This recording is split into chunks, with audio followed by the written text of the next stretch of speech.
Yako mambo ambayo yanaweza kukusaidia katika maisha ya kuondokana na umasikini. Umasikini hauishi tu mfukoni, unaweza pia kuingia hata kichwani. Watu wengi wanadhani umasikini ni kukosa fedha pekee. Ukweli ni kwamba kukosa fedha ni sehemu moja tu ya tatizo.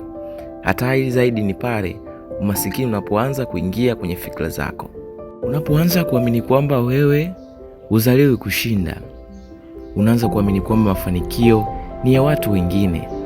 Unaanza kuamini kwamba biashara si yako, elimu haiwezi kukusaidia, ndoto zako ni kubwa kupitia uwezo wako, na maisha yako hayawezi kukubadilisha.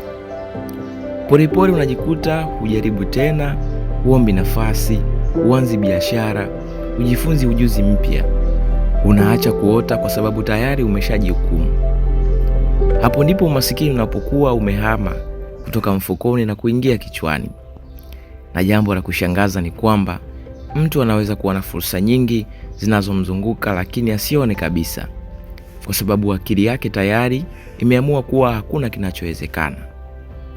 Ndio maana utaona watu wengi wakitoka mazingira yale yale, mmoja anaona changamoto, mwingine anaona fursa, mmoja anaona mwisho, mwingine anaona mwanzo.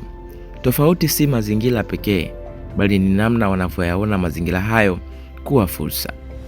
Ukizoeza kusema siwezi, mimi sina bahati, maisha yangu ndio yameisha, shangae kama baada ya muda utaanza kuishi sawasawa na maneno hayo.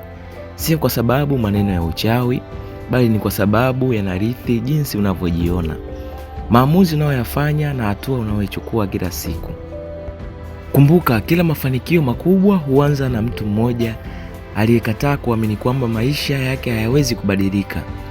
Usikubali historia ya maisha yako iwe mwisho wa hadithi yako. Usikubali mazingira uliyokulia yawe mwisho wa maisha yako. Usikubali kushindwa mara moja kukufanya uamini kwamba utashindwa maisha yako yote. Poverty become the story you tell yourself until you start living like. Lakini habari njema ni hii: kama akili inaweza kujifunza kuamini haiwezekani, basi inaweza pia kujifunza kuamini inawezekana. Anza kuishi akili yako, anza kuilisha akili yako maarifa, jifunze ujuzi, kutana na watu watakaokupa mtazamo mpya.